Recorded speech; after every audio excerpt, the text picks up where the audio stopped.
My name is Dr. Stacy Potter, and I will be your host for this evening. Families Connect is a free speaker series offered to our parents, students, staff, and community members with information related to a variety of topics, such as how to support your child in the learning process and recognize strategies to support them at home as well. As a part of the Families Connect series, we invite expert speakers to offer guidance around relevant parenting topics. We also encourage community conversations that are centered around practical strategies to support learning and child development. All right, Ms. Chamonix, here we go. I'm very excited to now formally introduce Dr. Catherine Dahlsgaard. Dr. Dahlsgaard is a licensed psychologist and board certified in behavioral and cognitive psychology with expertise in cognitive behavioral therapy for children, adolescents, and adults. Dr. Dahlsgaard focuses her efforts on the promotion of evidence-based psychotherapy through her clinical practice, speaking and writing, and consultation and training. She was formerly the director of the Anxiety Behaviors Clinic in the Picky Eaters Clinic and co-director of the Food Allergy Bravery Clinic at Children's Hospital of Philadelphia. Dr. Dahlsgaard completed her PhD in psychology at the University of Pennsylvania, where she was awarded a National Science Foundation Fellowship. She completed her postdoctoral fellowship at NYU School of Medicine's Child Study Center, and she is currently in private practice. We are so fortunate to welcome you here, Dr. Dahlsgaard, and we look forward to your insights to round out our topic this year regarding resilience. Are you ready to begin? I'm so ready, Dr. Potter. Thank you so much for having me. It's been a pleasure to work with. Oh, good. We are very excited to hear everything you have to say tonight. So I want to begin tonight's presentation with talking about resilience. So parents hear a lot of definitions of resilience from a lot of different kinds of experts. You are a psychologist who has been running child anxiety clinics for 10 years. So what is your definition of resilience? My definition of resilience is rather short. So I think parents and people in general hear all different kinds of definitions, and the most common one is functioning well under adverse circumstances. I like to shorten that and make it even shorter, and I would say sweeter. And I would say that resilience is feeling a painful emotion and functioning anyway. So feeling a painful emotion and functioning anyway, be that anxiety or frustration or uncertainty. Because when we feel painful emotions, the human response is to escape or avoid. If I'm feeling anxious about a test, I just want to not study and hit TikTok and then like devil may care in the morning. What we need for a resilient kid is the kid who says, I'm really nervous about this, but I can set my timer and I can study for 10 minutes. The kid who says, I'm really uncertain about whether or not I haven't gone to school. I'm one of those kids that avoids school or refuses to go to school. I give my parents HE double hockey sticks every morning. It's been a couple of days. I'm uncertain. If I go today, will the kids come up to me and say, why have you been missing? Or will the teachers be mad at me? So I'm anxious and uncertain about that. So you know what, I'm just going to pull my covers over my head.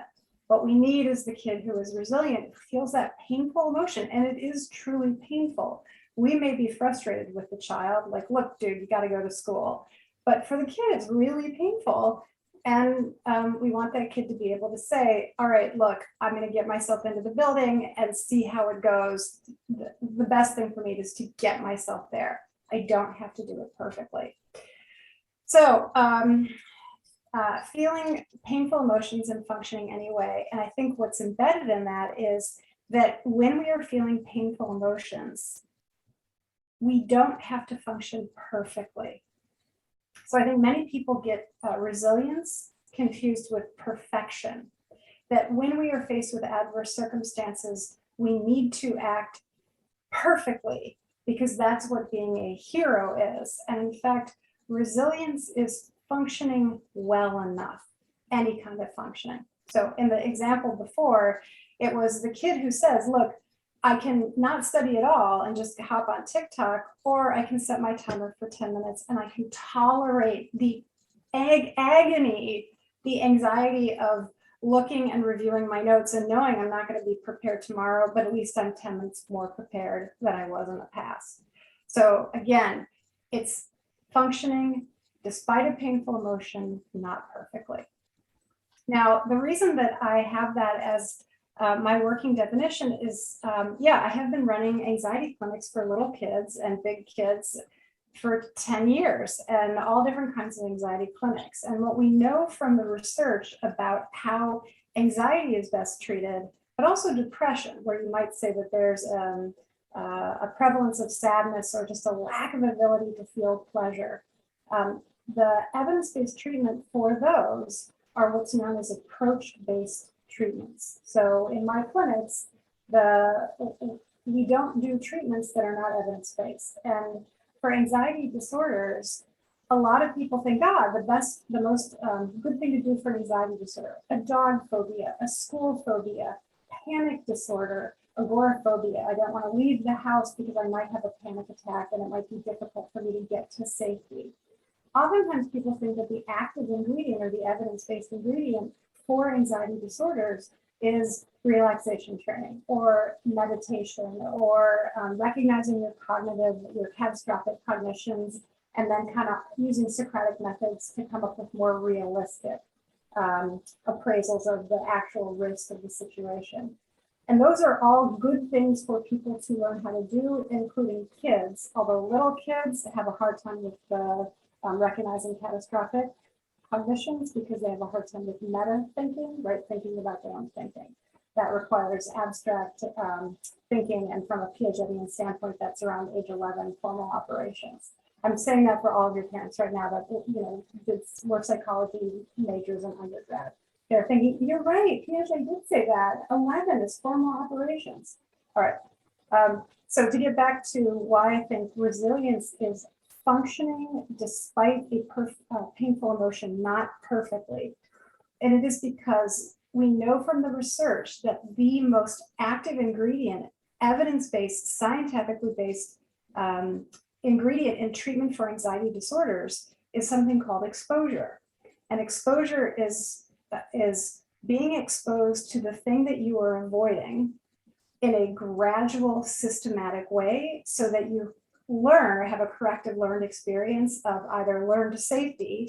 I was afraid to be in the same room with the dog, but I gradually moved closer and closer. And now I'm sitting in the room with the dog. It's been a half an hour. Nothing's happened. I have a corrective learning experience that says all dogs are not out to get me.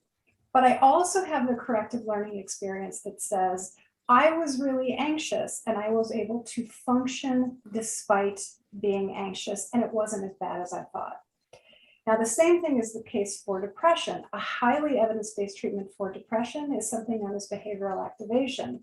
When we are depressed, we end up withdrawing, right? So I'm depressed, I wake up, I think nothing's going to make me feel better. I feel like everything is too hard. Getting in the shower, getting through my day, it's just not going to be rewarding. And so I pull the covers back over my head and I just call it a day. That's known as behavioral withdrawal. And it's very similar to what maintains an anxiety disorder is the same thing that maintains depression. And that is non-approach or non-active behaviors. So in both cases, we want people under the grips of a true anxiety disorder. Kiddo, you meet criteria for OCD, and I know that you want to not touch doorknobs ever again. But in fact, what we want you to do is be touching doorknobs and not washing your hands 15 times afterward. Because we want you to find out, A, the worst thing doesn't happen, and B, you are resilient. You're able to function when you're anxious. Same thing with depression. Kiddo, we need you to get out of bed today, and we need to take a shower, and we need you to beat the timer. So if you can take a shower and beat the timer, then there is a prize. Here's your phone back, there's your prize. We want the kid to find out, oh my gosh, it wasn't the greatest shower of my life, but I managed to function while I was sad. And I love that you are highlighting that it does not have to be perfect. And it is this gradual exposure or reintegration into whatever it is that is causing them stress. I love that. It's not like, hey, we're just going to get over this. We're going to do it. Let's go through and just truck on through. And that it's a process to build up to. So I think that's wonderful that you highlighted that. Yes, I want to make it clear that resilience is not perfection. Resilience is not being a hero. And, you know, oftentimes I think when we think of resilience, we do think of heroes. So we think of, you know, soldiers rushing into battle, they're having panic attacks and they're managing to rush into battle anyway. The emergency room doctor whose patient is coding and she's got to crack open that chest and do what she can, and it could go either way. And this guy is a father of 4. She's having a panic attack and she's functioning anyway. That's Right. what we think of when we think of functioning despite a painful emotion. Those are heroes. What we don't think about is I am a parent and I'm a parent of a special needs kid, and I don't know which is the best school for my child. I do not know what is the best educational setting for my child. I have various places to pick from and I got to choose one. And I know that it may not be the right one, but given the information that I have, this is the one I'm going to go with. That is functioning despite uncertainty. Right? I I love that. Yes. I do too. Yep. So the next question I have for you is this definition that you have of resilience and the examples that we just discussed. Does it change during a time of stress, such as this once in a generation global pandemic? Yes. So if we want to keep with the definition that resilience is functioning not perfectly during a painful emotion, the answer is that during a stressful event, it becomes easier to be resilient or harder to be resilient depending on the stressful event. And I will explain. Stressful events that have a deadline. My child just tripped. There's blood pouring out of her forehead. I need to get my child to the emergency room right now. I'm having a panic attack. All right. What parent doesn't feel like a bad sass when they make the decision, pick up that kid, get in the car, drive following all traffic lights? I'm not speeding. They get to the emergency room, they get the kid in. Right. That was very difficult circumstances. They function and they know it and they feel like a hero. When it's an acute, it is often easier to know that you are being a bad sass. Does everyone, the audience, know what I mean when I say bad sass? It's the word that I use with your kids when they're super brave in session. So bad sass. All right. Under acute situations that have a deadline, it's often easier to feel or to see that we are being winners. Under situations of chronic stress, a depression, living through a war, living through a pandemic, living through something that lasts a long time and there really isn't a deadline, such as having a child, where there is going to be chronic stress and chronic uncertainty, but there isn't a finish line. We're no longer talking about adrenaline. We are talking about cortisol. And cortisol, which is just chronic stress hormones, that is very hard to feel as though you are being resilient. But it's psychological, meaning after a while, after this, this has been going on for months and months and months. The news keeps getting worse. I don't know. There's so much uncertainty about what's going to keep my family best protected. What's the best stance to take? How long is this going to last? What's happening to the economy? You can be the most resilient parent out there. I'm getting my kids up, I'm getting them fed, I'm keeping to a routine, I'm keeping them safe enough, and you can be doing this for months and months. But in the meantime, we're both working from home. My spouse and I are screaming at each other. The kids' technology constantly is breaking down. We're in deep quarantine. We don't know when it's going to end. No parent in that situation felt like they were a badass. No parent in that situation felt like they were doing awesome. No parent felt like they were a champion. And that is because chronic stress, you can be being just as resilient as you would be under an acute stressor. But because it's so long and you're functioning well enough, but you're constantly pushing that rock up the hill, it is very hard to have the psychological experience of, I am resilient, even though you were being just resilient. So, you know, an example I have of this, I'm a psychologist, I work with kids, and I work with kids with avoidance disorders. And one of the things that I run into is when kids get so sick, psychiatrically ill, they have to be hospitalized. So I recently actually had a friend, it wasn't a mom or a patient, but the kid got too thin and mom had to be on it. And she brought that kid home from college. She got her into CHOP. CHOP admitted her for anorexia, and the kiddo was going to do refeeding. So the evidence-based treatment for anorexia is something known as family-based therapy, but it is essentially we need to get these calories up very, very high and have this kid gain this weight back at a time when the disease is saying, I don't want to eat anything. It is extremely grueling and tough on parents. And this is one of the toughest mothers I know, a close friend of mine, and she's the one that I don't go to when I want to whine about my life, because she's not the one who's going to like swirl her cosmopolitan and say, oh, sweetie, you're good. Like, she's not going to do that. She's going to say, stop talking to me and get back. And I remember sitting with her and her crying. I've never seen her cry before. And I remember saying, because I'm such a sensitive psychologist, dude, are you crying? But she said, I feel like I'm doing a terrible job, but I'm doing everything right. I'm showing up, I'm doing what they tell me to do, but I feel like I'm doing a terrible job. And I said, yeah, of course you feel like it, because the kid's been in the hospital now 4 weeks. This is a chronic stressor. No one who is functioning well during a chronic stressor feels like they are doing well. It is incorrect. As long as you're functioning, you're doing great. So what could people in those situations do to kind of like self-talk that to themselves? Because I think that when you're in chronic situations, especially if it's something like the example you just gave, you kind of feel alone in that situation, and you might not have a support system out there. So is there anything you can kind of say, like a mantra or something, to help yourself feel better and know that you are being resilient, even though it's this chronic extended period of time? Yes.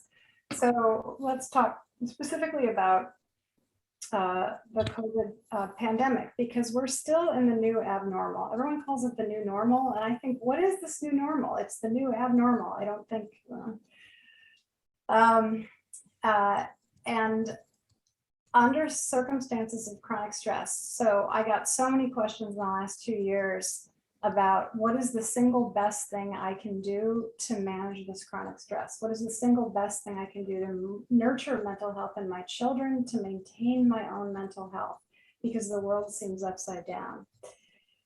The number one thing is to maintain structure and routine. Because one of the things that a chronic stressor takes away from us is built-in structure and routine. This should be obvious to all of the audience members that are listening, that there was that shutdown in March, and suddenly for a lot of us, when did we go to bed? When did we wake up? How did we can't go to the movies, we can't go to our regular church, our place of worship. We can't go meet for the dinner that we have with our in-laws every Sunday. All of these routines were gone.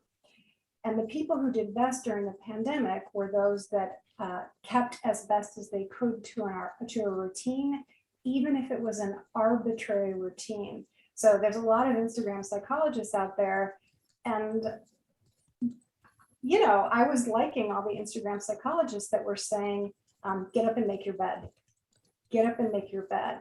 This would be an example of imposing structure and routine when the structure and routine has been pulled away from you. Human beings do well when they have structure and routine. And part of the reason for that is when we are scared, we tend to avoid and escape. And so for many parents, and I'm sure that they saw for parents of teenagers in particular, for young adults, my young adults that I treat, it was awful. Like those 18, 19, 21-year-olds,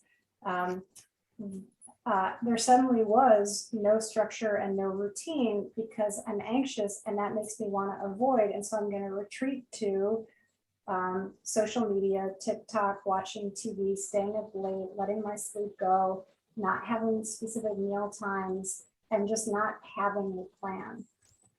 Because we're trying to avoid feeling anxious by retreating into what are kind of passive, I don't even, I call them routine, passive activities. To get to like another chronic stressor that's both chronic and acute, there's a reason why British officers in the trenches in World War I, the Great War, there's all those great pictures of those British officers in the trenches, in those foxholes, shaving. So the military is a great example of why we maintain routines and structure, because when the higher the stress gets, the more we need routine and structure, because the more we are vulnerable as human beings to just letting it go. And when we let it go, we aren't getting enough sleep, we probably aren't getting enough eating, we're not engaging in all of the things that kind of keep us sane. So routine. And to actually then talk about my friend, the first week when she needed to be at the hospital every, sort of all day, the people often ask, like, they expect me as a psychologist to be this like wonderful, sort of bad, like perfect. I'm not, right? I'm not any better than anybody else. But the one thing I knew to do was to say to her, hey, look, your kid's at CHOP, and I'm going to put in a standing reservation for lunch every day at the White Dog, or AKA the dog. Site of so many terrible experiences when I was a graduate student at Penn, which I can certainly tell you about during the gossip section of this presentation. But I said, look, we're going to have a standing reservation at 1 p.m. every day for the first week, and just show up. And if you don't show up on time, I will order for you. And I just talked to her. It's been now about 9 months out. And I said, hey, kind of what was helpful during that first week? And she said, without question, it was that you said, there's going to be a routine that I'm going to impose upon you that gets you out of my daughter's hospital room and doing something that involves being away, but that is regular, that I can count on. And I am so grateful for whatever part of my brain said, oh, right, if routine and structure works for your patients, it's going to work for your friends. So act accordingly. I love it. I love the transfer because sometimes we forget about it. So, yes. So in your opinion, do you think that this would be the best way parents can nurture resilience in their kids, especially during tough times? Is this idea of routine and structure, or do you have other examples that you'd like to share? Yeah, I'm going to get to the specific strategies in a minute, but they're all going to be framed within the context of a routine. And I want to, again, give the reasons for this before I move into strategies, because some of the strategies are decidedly uncontroversial, meaning they're everything that your parents have heard before. Under times of chronic stress, our routines get thrown out of whack, and because of the way that the world goes, right? We can't go out, we can't go to church, we can't do this, we can't do that. So those basic structures we rely on go away. The second reason is that under a time of chronic stress, we are chronically anxious, not the same thing as having an anxiety disorder. It just means being chronically anxious. And the human response to that is to avoid or escape. And avoiding or escaping means staying in bed or doing passive activities and then wondering why we feel even worse and more out of control. So during chronic stress, and I would consider where we are now still a time of chronic stress. We are coming out of the pandemic, but things are decidedly not normal and things are still quite uncertain. Imposing a routine and having that be the thing to focus on is a very good thing to focus on. Now, this is not to say that meditating, great, perfect, wonderful. Deep breathing, yes, these are all wonderful things to do. But if you had to do one thing where you think, under systems or circumstances of chronic stress, one of the things that gets really messed up is our prefrontal cortex, right? The executive functions. It just, our limbic system is flooding everything with cortisol, and the thinky parts just get like not doing so well. So it becomes very hard to set goals, prioritize, and make decisions. And for every parent that's out there who is saying, wait, I still am having a hard time concentrating, setting goals, making decisions. I'm forgetful. I still don't know where my things are. Okay, this is part of kind of coming out of the pandemic, right? This part is going to get stronger again. But it really is hard to do that routine. And because now I've given everyone a third reason, and it is that the prefrontal cortex makes it difficult because executive functions really are compromised when we're under chronic stress.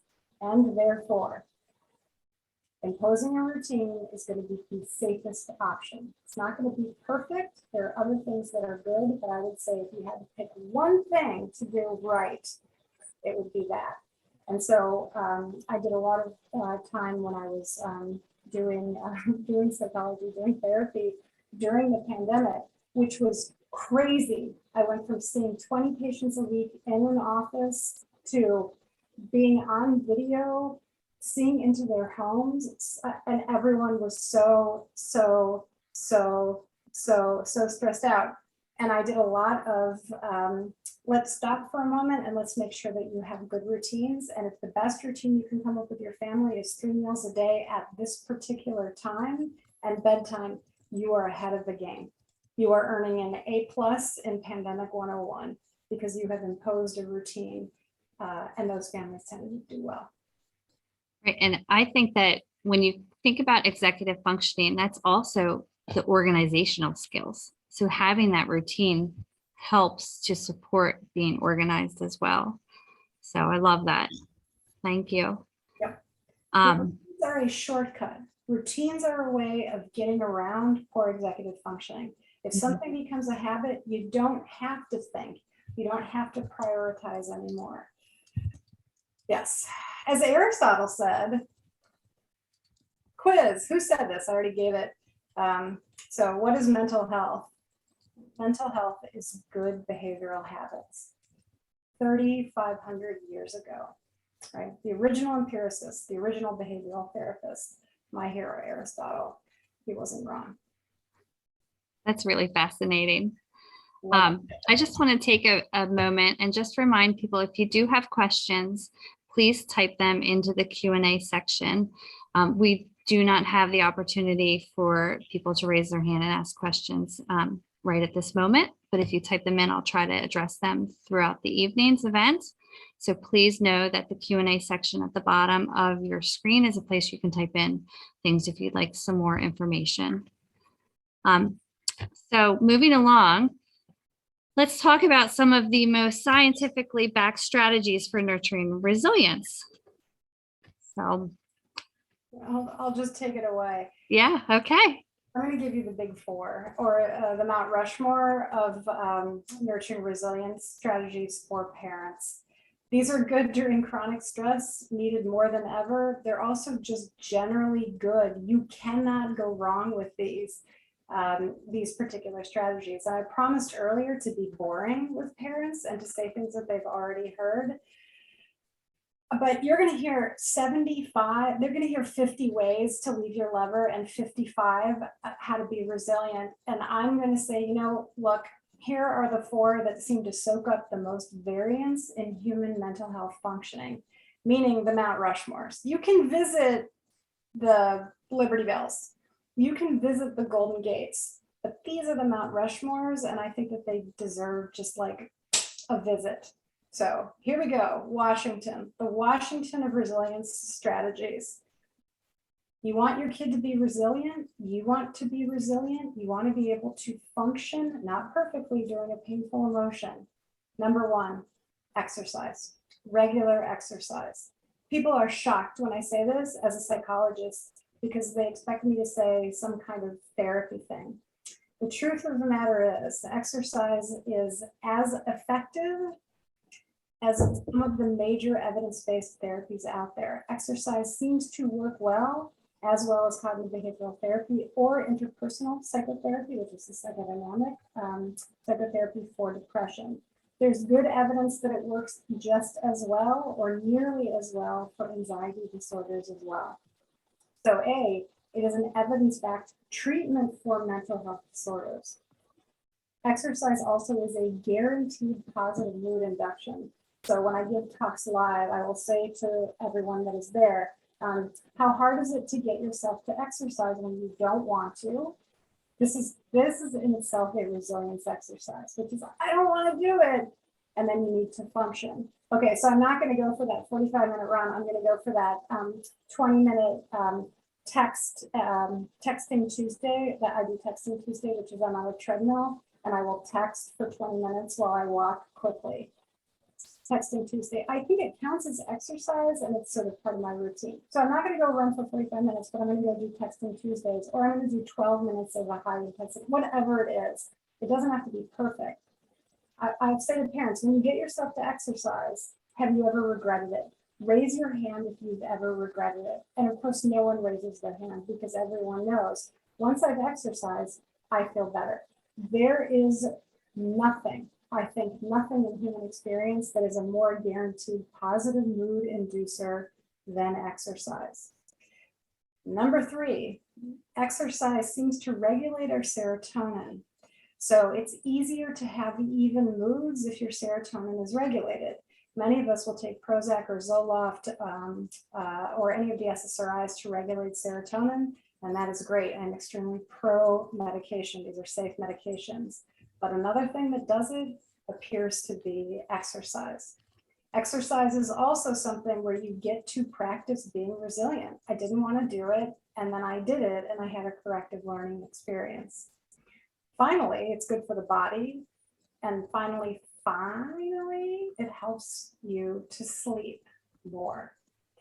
So what is the CDC guideline for exercise? Currently for adults, it is a punishing 5 times a week, 30 minutes. It's 150 minutes of exercise.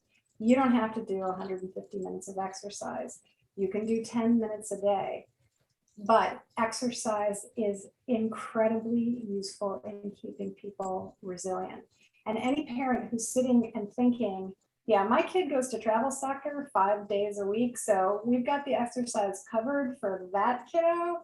But for me, I remember back when I was exercising more regularly, I really was more able to deal with like people working my last nerve, or if I had a bad day, I would suddenly crave going out to exercise just because I needed hit that reset button.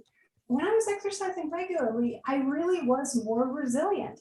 How is that possible? And it is because exercise is the George Washington. It is fail-proof. It's good for human beings. All right. So people ask me, well, what's the strategy I should take? And the answer is, if something is as important, is as healthy to human beings' physical and mental health, I would suggest that you do whatever you can to prioritize it. So for yourself as parents, right, you're dealing with chronic uncertainty when you have kids, right? That's chronic stress, chronic uncertainty, and that goes triple if your kid is a special needs kid or is a kid who is facing some unfair circumstances in life.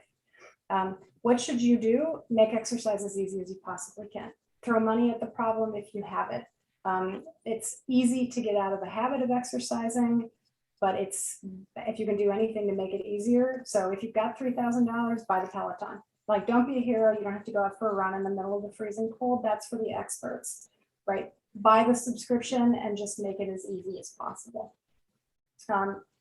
For modeling it for your kids, it used to be the kids got a lot more exercise, and it was called the 70s and the 80s, because back then you opened up your parent, and it was fun back then to be a parent because you could open up the door and just kind of like kick your kids out and then say, don't come back until the streetlights are on, or don't don't come back until you're bleeding. Like that was my mom's, like, if you're bleeding, you can come back in the house. And I grew up in Minnesota where it was, where I was being kicked out into 20 degree below.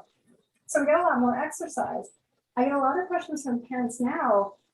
My kid is a couch potato. Video games and screen time is so rewarding. I cannot get him off the couch. And not only that, but I can't kick him out and get him to go play because all his friends are also on video games. So how do I do this?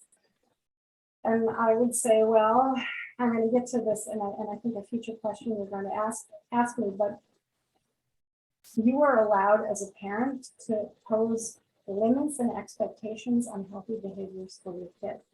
So it mostly would not occur to parents to say to their kids, hey, if you don't get some exercise today, do you want your phone? It will cost you 30 minutes of exercise.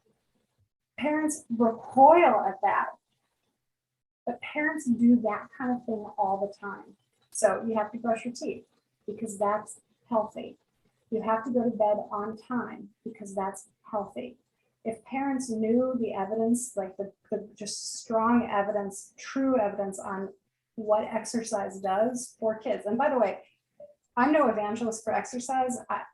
I do not run marathons at all. I'm going entirely off of the research, which then has convinced me to at least exercise, semi-regularly.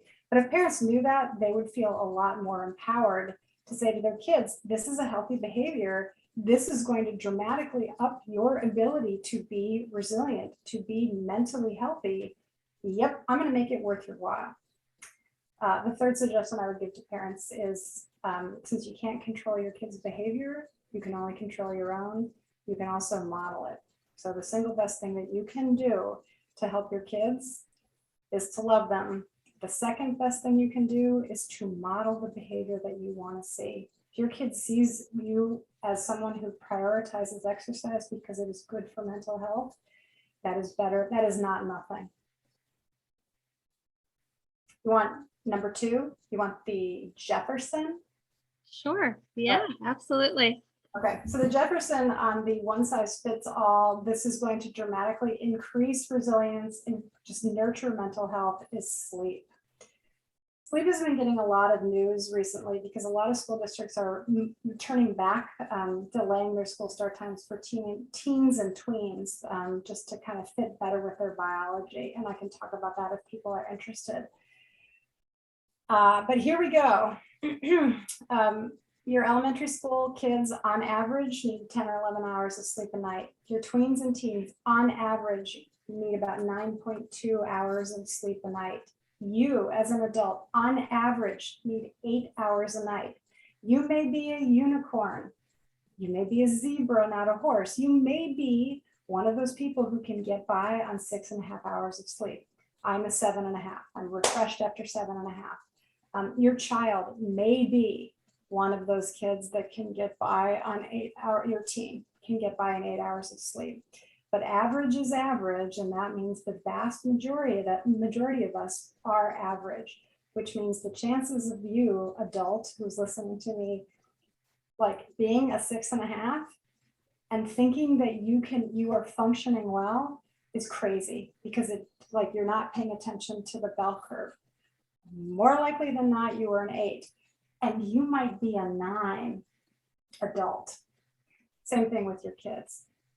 What happened during the pandemic is the first thing that happened is everyone's sleep got off. And the number of people I have talked to, both in my clinical practice and just sort of socially, who say, I haven't managed to get my sleep back on track. All right, if you're not getting enough sleep, you're going to be stressed out. There's a thing called sleep, what is sleep deprivation? Well, it's called torture when, enemy soldiers do it to you. You cannot be mentally healthy if you are underslept. And so building in all of those healthy practices that will help your kids to get enough sleep is very, very, very important. And most parents know this about their kids. Like, I have to get my kid into bed by 8 because they wake up at 6 in the morning. And if I don't get them in bed by 8, But something happens when your kids become tweens and teens, and that is that their brains shift and their circadian clocks back up by on an average of about 2 hours for girls and 3 hours for boys. So that means across the world, not just in America, not just kids with TikTok, but across the world, the universal feature of adolescence is this backing up. And that means that it is very hard for the teen brain to go to bed to sleep before 11.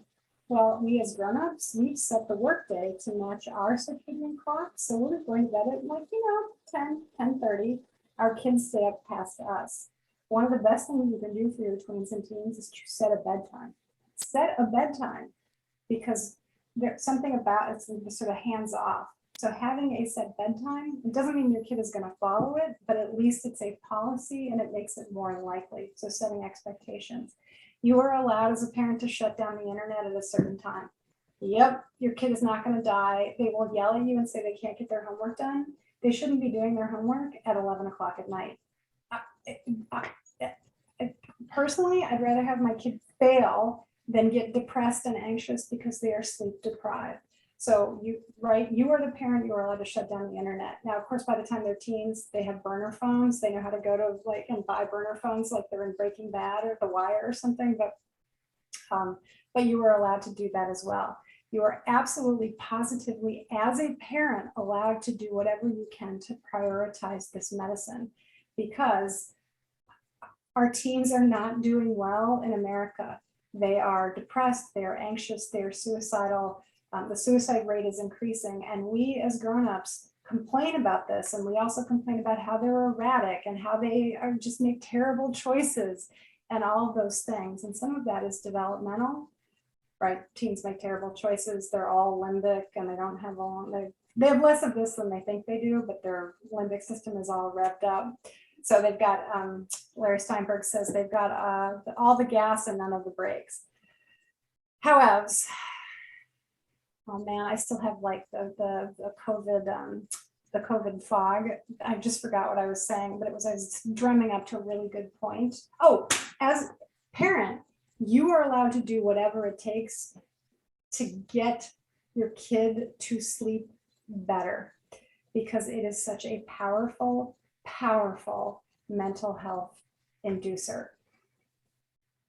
So please feel free, because you got to pick a hill to die on, and you might as well die on the Jefferson of mental health nurturing techniques, mixing metaphors like a champion, Dr. Potter. So I have a very good question, because I've noticed that this is a common trend in the last decade or so, with even if you have a bedtime, the kids are on go mode.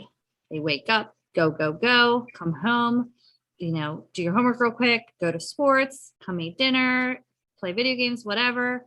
And a lot of pediatricians are recommending melatonin to help them to calm down and go to sleep. So one of the participants is asking, what are your thoughts on melatonin? And do you see benefit in it? Just some direction. Yeah. So I will preface this by saying I'm not a sleep expert and that I did not go to medical school. They call me doctor, but I'm not that kind of doctor. However, I spend my time reading articles on sleep and sleep treatment, and I spend my time watching, experts in sleep give lectures. And in general, those who are experts in sleep say melatonin doesn't really work that well.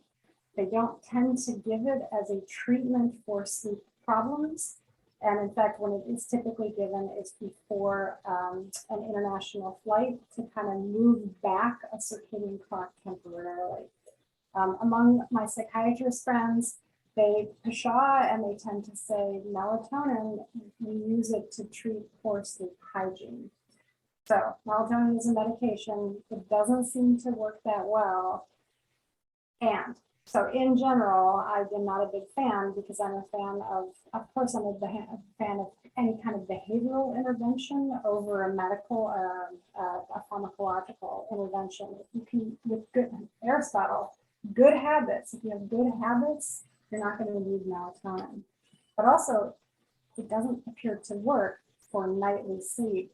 And many parents out there will be saying, it works for me. It may be that what you got is a placebo effect, maybe. So I don't want to harsh anyone's buzz, however, if melatonin is working and like it's getting your kid to go to sleep, you go right ahead, because the sleep is the important thing. All right. I would be terrible. I would be the worst psychologist if I did not say, hey, parents, what's going on with your sleep? Hey. Okay. So here we go. Every parent has heard this, but I'm going to say it again, because unless you do it, you do not get the benefits. What is that magic rectangle for? That magic rectangle is for sleep or sex. That's it. I was wondering what magic rectangle you were talking about. A bed. Got it. Magic rectangle. All right. So that magic rectangle is not meant, I'm going to break hearts here right now. It is not meant for watching Trevor Noah. It is not meant for staying up and watching Fox News. It is not meant as a place that you go to ruminate about how terrible your life is and what a terrible parent you are and how you're not going to be able to get to sleep now. And now you only have 4 hours to get to sleep if you fall asleep in 2 seconds.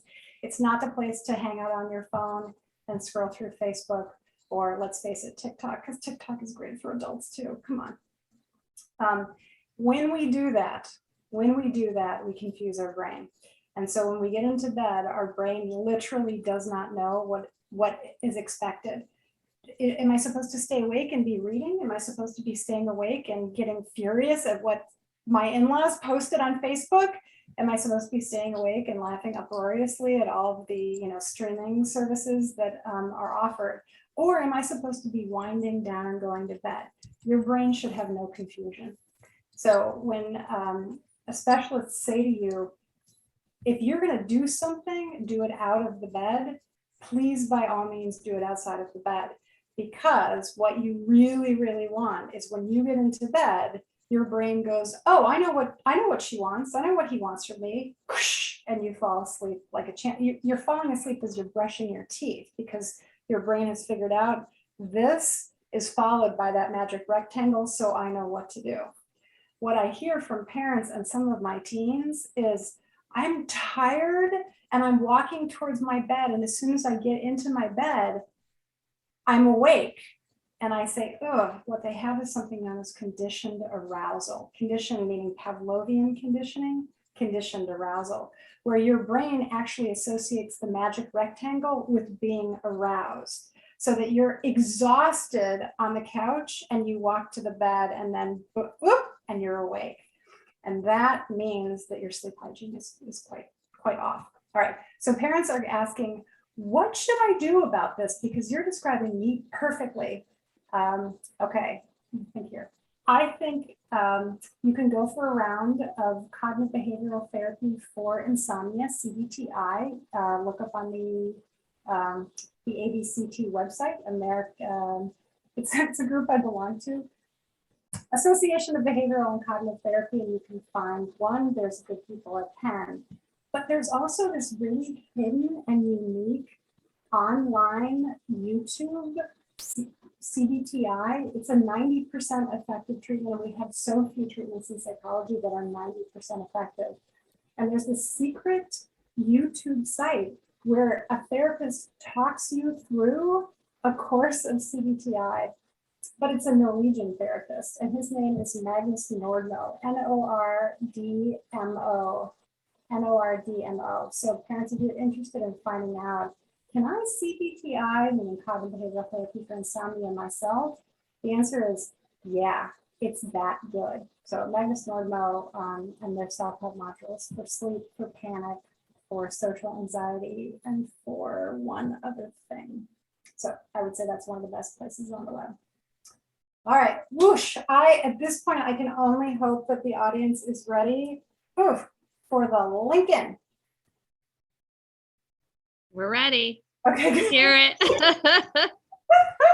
Are we? I don't know. Are we ready? Okay, so the Lincoln of no one's seen the Lincoln coming, but maybe guess what I'm going to say the Lincoln is, and then you'll find out if you were right. And you should all start like putting into the chat with like $20, and we should get a little action going. So here it is, the Lincoln of nurturing mental health. And this is, again, with adults and with kids, like one size fits all. It is eating. It is eating. So here we go. I'm a psychologist. I treat anxiety and depression all day long. These kids are underweight. They do not eat enough. When I treat adults with anxiety and depression, their hunger and satiety cues are so poor because they get up and they don't eat breakfast. They stay in bed. Now I don't have time. I drink coffee. I feel fine. I go to work. I'm just blazing through work. I don't have time to eat anything for lunch. I come home. I eat a lot. Then I sit down for dinner and I'm grumpy, and then I stay up and then I eat ice cream, and then that keeps me awake so that I can't fall asleep because the magic rectangle, yada, yada. What human beings need, without question, is enough calories to function. And we also need regular meal times and snacks, because without that, our hunger and satiety cues tank. So that we really don't feel hungry, when in fact, there's no way that we are not hungry. There's no way that we don't need, or your kid doesn't need fuel. So I'll scare the pants off of parents for a couple of minutes because, I'm sadistic that way. But I see so many of my picky eaters and my anxious kids, my OCD kids, and they don't eat lunch at school. And the parents are beside themselves, and they say, what is going on? My kid will eat breakfast, sort of, and then they go to school and they go 6, 7, 8 hours without eating, and then they come home. What is happening to my child? And what has happened is that your kid has skipped eating lunch for long enough that they're no longer hungry for lunch. And you are correct. It is very hard to be a resilient person if you are not fueling your body regularly. So I am a big fan, go ding, ding, ding, ding. If we're talking about the presidents, but the overarching kind of tourist site is routine and structure, 3 meals and 3 snacks a day is a really, really good idea. And no one should be skipping meals, certainly not kids.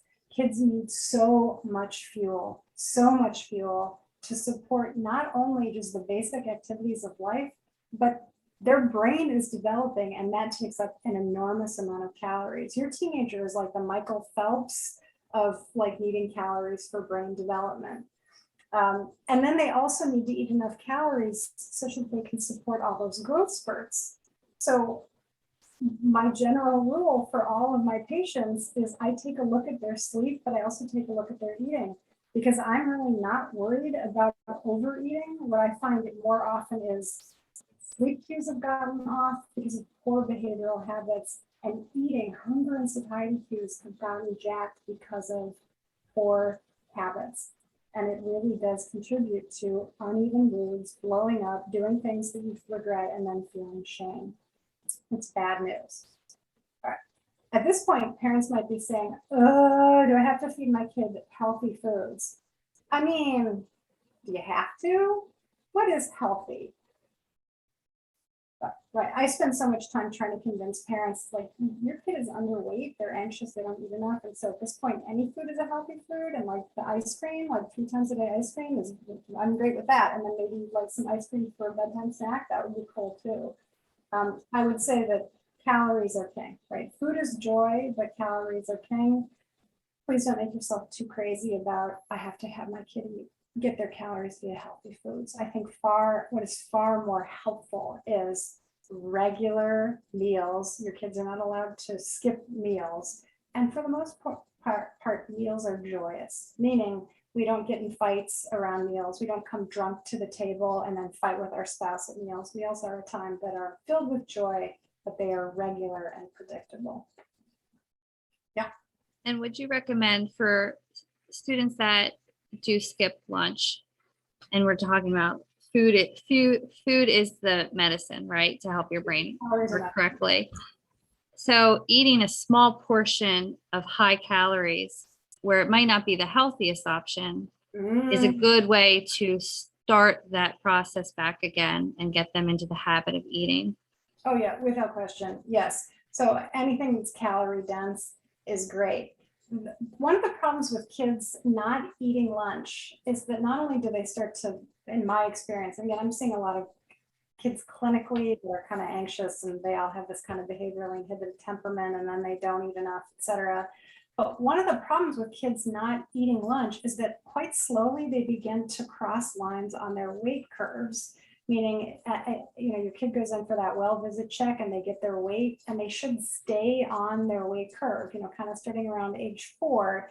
If your kid is a 75th percentile kid, they should kind of stay on that curve. They shouldn't cross lines.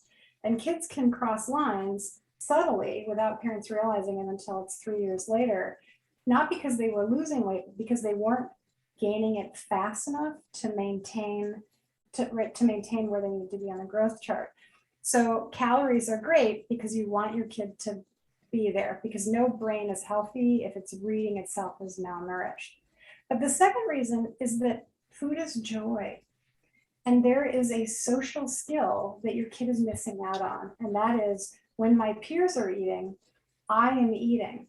As kids age, they become more and more independent, and we want them to learn the social skill of, when my peers are doing something that is healthy and joyful, I am doing it as well.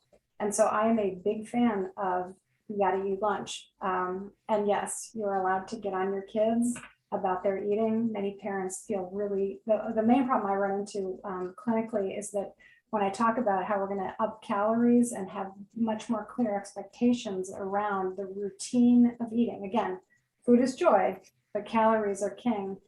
Parents often balk on me, and I'm very compassionate and understanding about that. They say, I'm afraid that if I put any expectations about my kids eating, I'm going to give them an eating disorder. And that's just untrue. There isn't any good research that that is the case. We put expectations on our kids all the time, right? Can you imagine someone saying to you as a parent, you should let your child decide when they go to bed, because if you put any limits, expectations on them, or reward them for going to bed or punish them for not going to bed, they're going to have a sleeping disorder when they're a teenager. Okay. Right, so parents do this all the time, but for some reason, I think the very poor theory about eating disorders disempowered parents and scare the pants off of them. That if they do parenting and some of the less fun aspects of parenting around eating, they're going to give their kids eating disorders. When in fact, eating disorders have one of the highest genetic loads of any psychiatric disorder, if not the highest genetic load. 0.7 for anorexia, 0.7 for anorexia, that's higher than for schizophrenia. So everyone's busy blaming parents for what they did to their kids to cause them to have an eating disorder. It's almost entirely genetic, almost entirely. So I have a really good question that just came in from one of the audience members. Yes. So, in school, there's schedules. So some students eat, especially at the high school level, some eat very early lunches and some eat later lunches because just of the enormity of how many students are at the school. Is there any evidence that says if you eat lunch at 1 or even 2 o'clock, but if you're eating that consistently within your routine, is there evidence that eating an earlier lunch is more beneficial or anything like that? That is one where I have to say not to my knowledge. So okay. I can look that up and find out. I do not know the answer to that. I can say that you kind of hit it halfway through your question, that the important thing is that you're eating at a regular time every day so that your body has that hunger cue, right? That's what you want. You want your body to tell you, I'm hungry, so that you're more able to say, oh, I know when I feel full because my hunger cues have gotten good. And again, that is routine.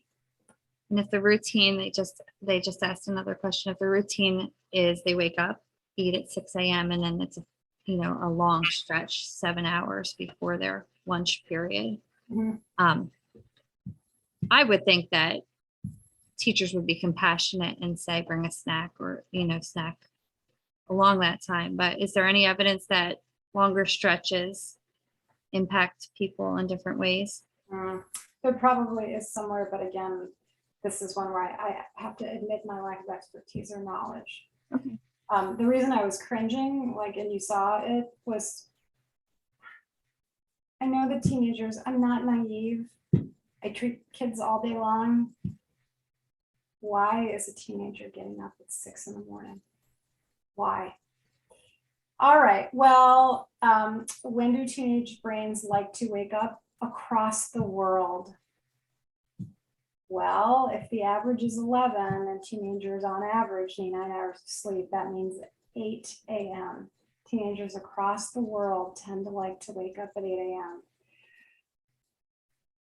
Right. And I'm just thinking about my own teenager whose bus is at 6:30 a.m. So I hear the pain in these questions because I'm living it as well. Yeah, I mean, It's just tricky. it's so tricky, and I don't know what to say. You know, I will pound on the table, but no one wants to see that today. Can you imagine Dr. Potter waking up every day at 3:30? I know, right? Go to sleep at 7:30. So, right, you might be getting enough sleep, but you wouldn't be getting efficient sleep because your sleep is occurring not during your circadian, or when your clock wants to be sleeping. Right. So you would become crazy and you would start doing weird things and taking chances, and you'd get depressed and anxious and freaked out and irritable and snap at everybody. And then people would call you a teenager when what in fact you were was sleep deprived. Right. I mean, the single greatest public health intervention we can do for teens' mental health is get it so that they can wake up later. I mean, there are a few cure-alls in psychology. There are a few lines of research where everything goes one way. Boy, teens and sleep and school start times, that is one of them. All right, well, Theodore Roosevelt, are we ready for him? Teddy? Yep, we're ready. All right, everyone knows he wasn't like, he's some people's favorite president, but you know, he wasn't, I'm just saying he wasn't a Lincoln. He wasn't a Washington. The fourth most evidence-based strategy, intervention, the one that seems to be a one-size-fits-all for most, and this is why it's the Teddy Roosevelt, but it consistently in research on life satisfaction in human beings comes out at the top. So, right, we're staying with the basics. It's social interaction. So for most of us, human beings are social creatures. One of the reasons we all started to lose it during COVID is that we didn't get as much social interaction. We simply didn't get as much social interaction. Human beings thrive on routine social interaction. So people who are spiritual tend to have higher life satisfaction than people who are not. Atheists, all of you out there, watch out. I'm not dogging any of you. But spirituality, why is that? Well, it turns out that what seems to be the third variable is that people who are spiritual are engaging in regular social interaction around their area of worship. Regular book clubs, getting together in person, mommy groups, support groups, fantasy football, being in the presence of other people tends to enhance the joy of that experience.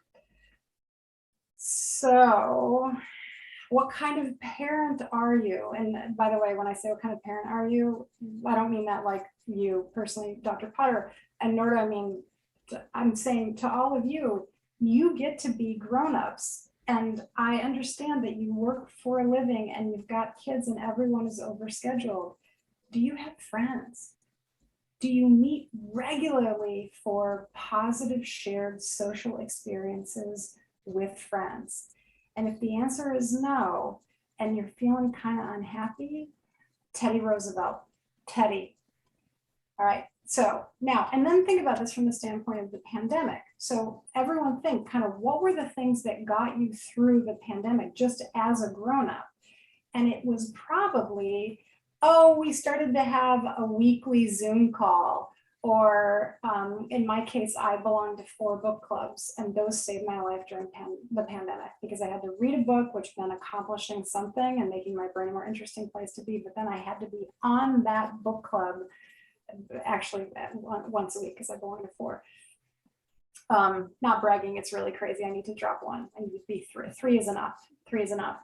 So it was regular social interaction, and it became so difficult during the pandemic because of all the social distancing. Yeah, meeting people for a pickup game, exercise classes in person, whatever you can do to schedule social interaction that is regular, where you don't have to think about it. Because otherwise we are all so busy that that just goes out the window, and we put everybody else in front of ourselves. And then. So human beings really thrive on social interaction. Now, the reason it's Teddy is that sometimes people are less rewarded by social interaction, like exercise, eating, and sleeping, but that's everybody. There are some human beings where social interaction is just less rewarding. So for some people who are on the autism spectrum, okay, fine. They don't have to, like, they can just like do this with Mount Rushmore and like not see Big Teddy. Some introverts will say, well, but introverts, they still like social interaction. They just don't find it quite as renewing as extroverts. But again, it is getting together with peers, being in the presence of others. You really can't be mentally healthy without it.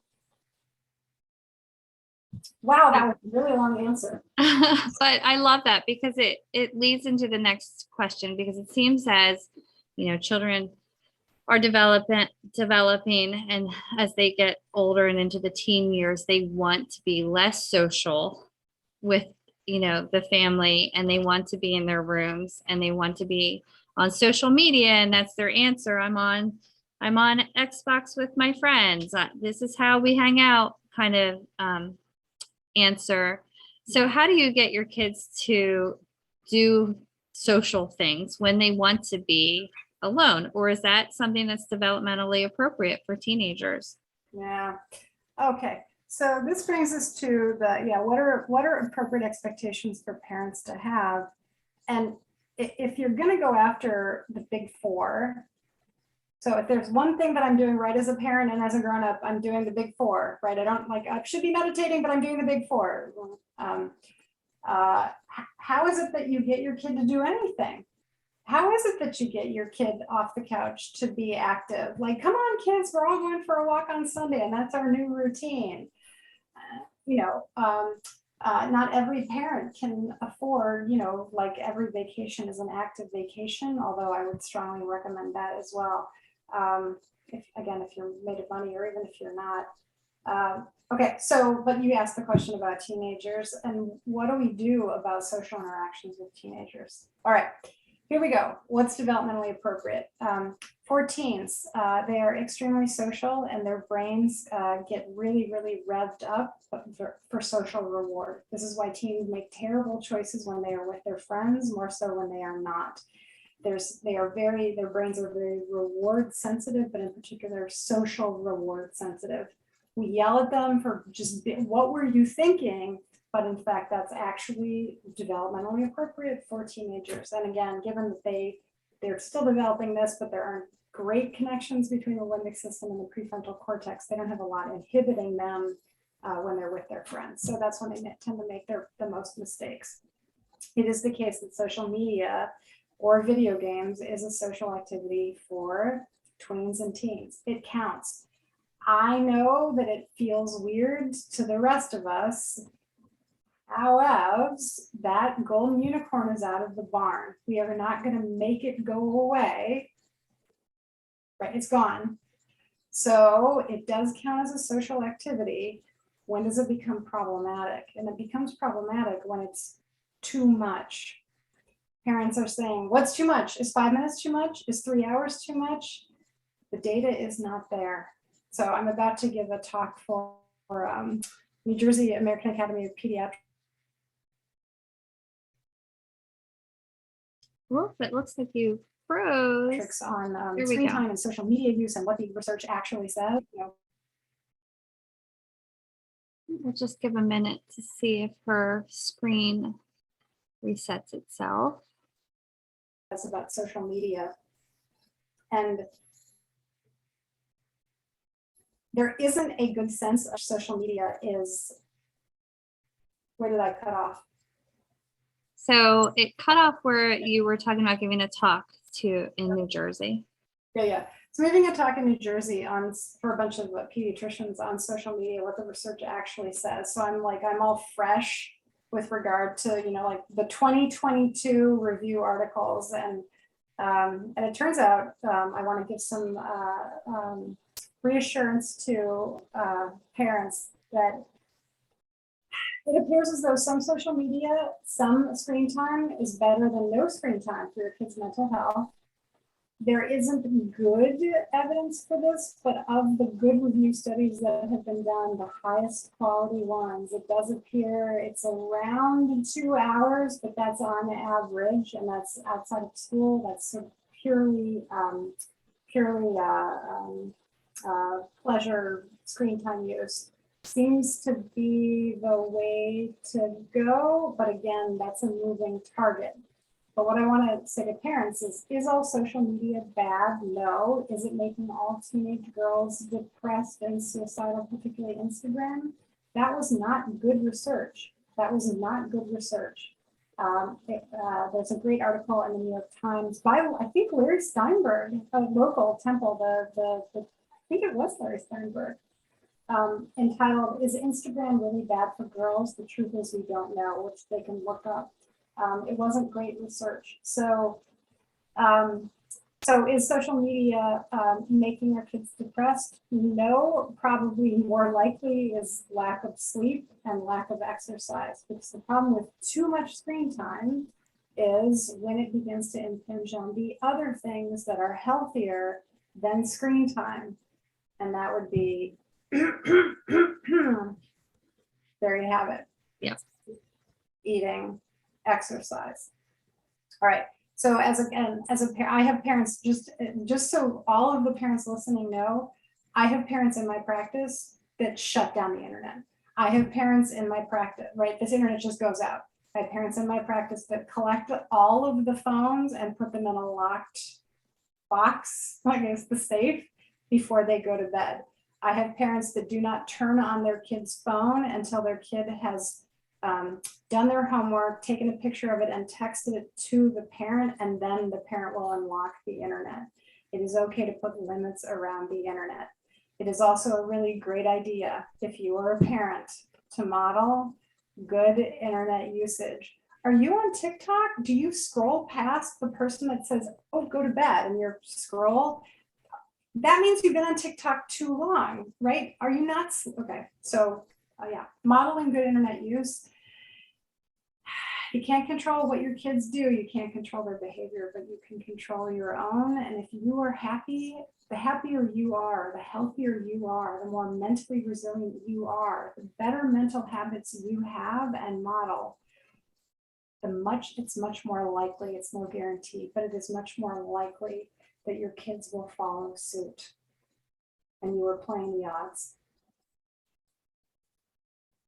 Thank you for that answer. So, and just to summarize and to hopefully answer one of the other questions that came in, if children are using these social media or playing online with their friends as ways to interact with one another, it is okay as long as it is not interfering with sleeping, eating, maintaining healthy habits like exercise and things like that. Yeah, and getting things done, right? Right. You gotta I'm not a big fan of homework. I just don't mind when I'm not. But if you're not getting homework done, then you're engaging in this and you're avoiding and you're not prioritizing. Right. So, but yeah, it absolutely counts as socializing. Okay. It's so funny to think that way, because I think, not growing up that way, and then the pandemic really instilled that into our children. Yeah. It's just a reworking of our own brains to kind of be accepting of it, Yes. Tricky. We sound like cranky boomers here. But, there was, I read, sort of novels, like family-based novels from the 70s and 80s where the parents are wringing their hands about like the boys, all the kids are over and they're all just sitting and watching TV together. And the parents are thinking, oh my God, this is the end of the generation. Now, most of us would, oh, they're all over watching TV together. Oh my gosh. Except, of course, when they're all over watching TV together, they're all on their phone. Right. It's Right. social. So what about elementary school aged kids? What are some of the things that parents might do to encourage resilience for them? Yeah, I think, I mean, other than the things that I have suggested, because again, I don't want to harsh anyone's buzz, just like I don't want to harsh anyone's buzz about melatonin.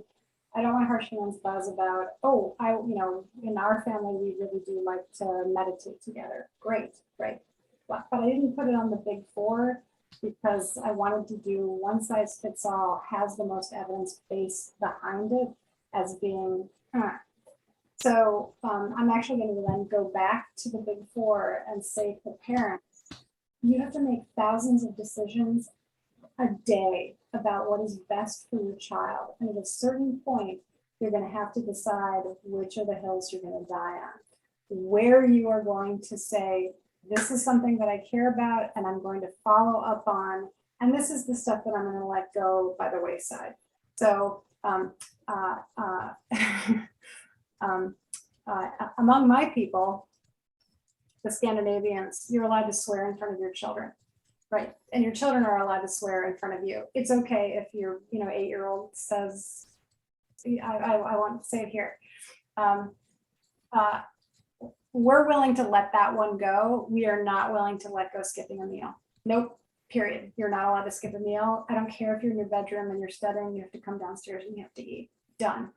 Because that is, so I would recommend, for the sake of parents, you can't do everything perfectly, and being resilient yourself as a parent means picking the things that are important to you and then following through, even when it feels kind of bad, because so much of parenting feels bad. And you will not feel like a hero. As I mentioned at the top of this talk, no one who is in the middle of chronic stress and is doing okay feels like they are doing well. And that is just the nature of.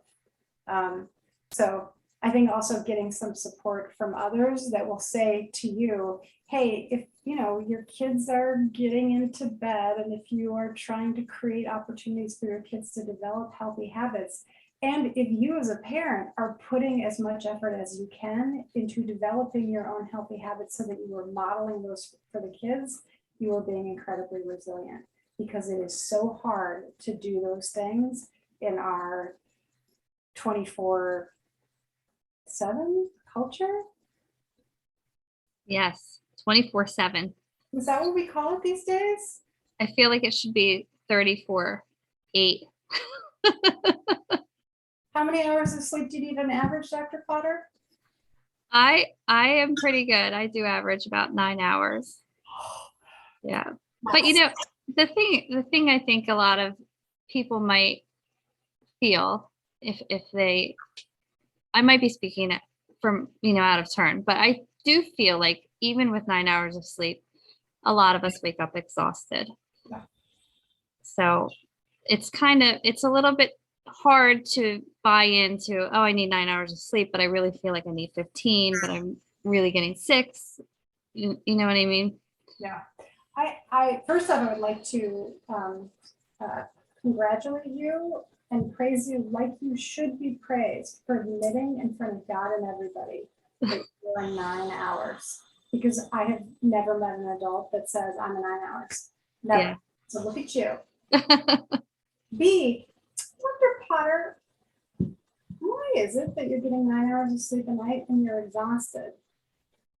I think that because all day long, like many of us, we go, and go, and go some more until we drop. Okay. I'm going to blast out all this. We're going to talk. I'm going to call you later. Okay. I'm also going to glass half full it and say, good on you for prioritizing sleep. And again, it's an empirical question, but I can't create 50 of you and randomly put 25 of you in one and 25 of you in the other.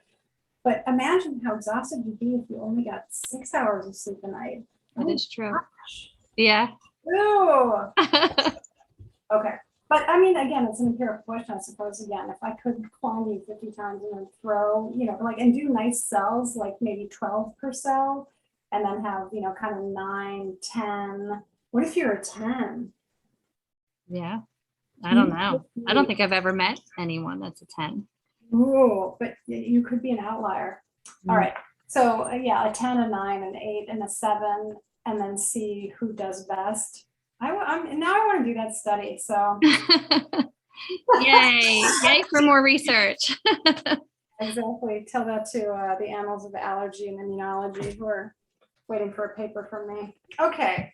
Yes. Well, how are we doing on time? Oh my You're gosh. almost out of time. So I did want to take a moment to show everyone the wonderful resources that you have on your website. So if you don't mind, I'll switch over to that really briefly. Okay, I'm going to share my screen. And I did put the link to Dr. Dahlsgaard's website in the chat, but here it is. If you click on the writing tab, there are lots and lots of resources, especially as a contributor to the Philadelphia Inquirer. Yes. And, there's so many different topics that you can browse through on this at your leisure. But I just wanted to highlight her website and show you where you can find some more information on so many different topics. So the link is in the chat, and I also will post the link when we publish everything on the district website. Okay. Thank you. Yeah. It's nice to see, oh, wow, I've been writing these for a long time. You have. Yep. About these parents is that for the Inquirer, it's like 500 to 600 words. So you don't have to read a book. You get to read a short article written about, like incontinence agoraphobia or, drowsy driving crashes. We always assign parents to read books, and then how many parents out there read the first chapter and then don't read the rest of the book? It's just too long. Right. Really, my dream is to write like micro books for parents that take them, like 5 minutes to read. There it is. Okay. Oh, look at that. Parents, what all that screen time could be doing to children. Dr. Potter, who chooses titles? Who chooses titles and articles for newspapers? Do you choose the articles, or does the editor choose the articles? Choose article titles. So for those of you who are thinking, how dare she write a clickbait title that is cause us to be terrified, what all that screen time could be doing to children. I did not write that title. I did write the title, why one child psychologist hates homework, but that's about as far as I've ever gotten titling my own stuff. I do have some questions that just came in from the audience. I'm going to stop sharing. Lightning round, so we can do it. Yep, lightning round. Let's see what we have. Circadian rhythm, does that have anything to do about feeling rested or not when you have a full cycle of sleep? Yeah. That's a really great question. Yeah.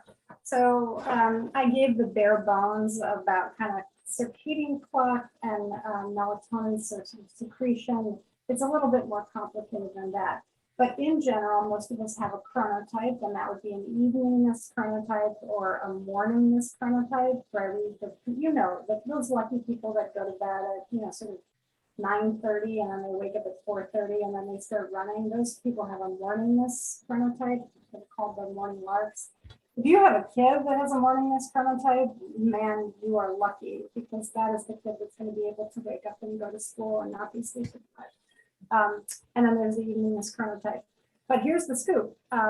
you want to have your sleep be regular and within your circadian rhythms, because like when your brain wants to be falling asleep. And for most adults, that's like 10 to 6-ish is when most adults like it. For teens, it's 11 to 8-ish, because then your sleep is efficient. So again, you want sufficient sleep, but you also want efficient sleep. And it should explain why hazard pay, any morning news anchor gets paid extra because they are chronically having to sleep, right? Or morning radio personality, they're chronically having to sleep outside of their clock. So their sleep is may be sufficient, but it's inefficient. Same thing for shift workers. Oof. Or people who work night shifts. It's really, really hard on the human brain. Thank you so much for answering that. So it is actually 8:30. I would like to sincerely thank you for sharing your expertise with the Neshaminy community. And I really appreciate all of the questions that the participants have submitted throughout the night. It really keeps these presentations moving and really make sure that we're addressing things that are needs in our Neshaminy community. So I would like to thank the participants, and also thank you so much, Dr. Dahlsgaard, for joining us. We love to have you, and we really appreciate all of the information you gave us this evening. Oh, my pleasure. It was an honor to be part of the Families Connect series. So thank you. Yep. Thank you. And I hope everybody enjoys the remainder of the school year and enjoys the warm weather finally, and have a wonderful evening. Go to bed. Okay. All right. Thank you.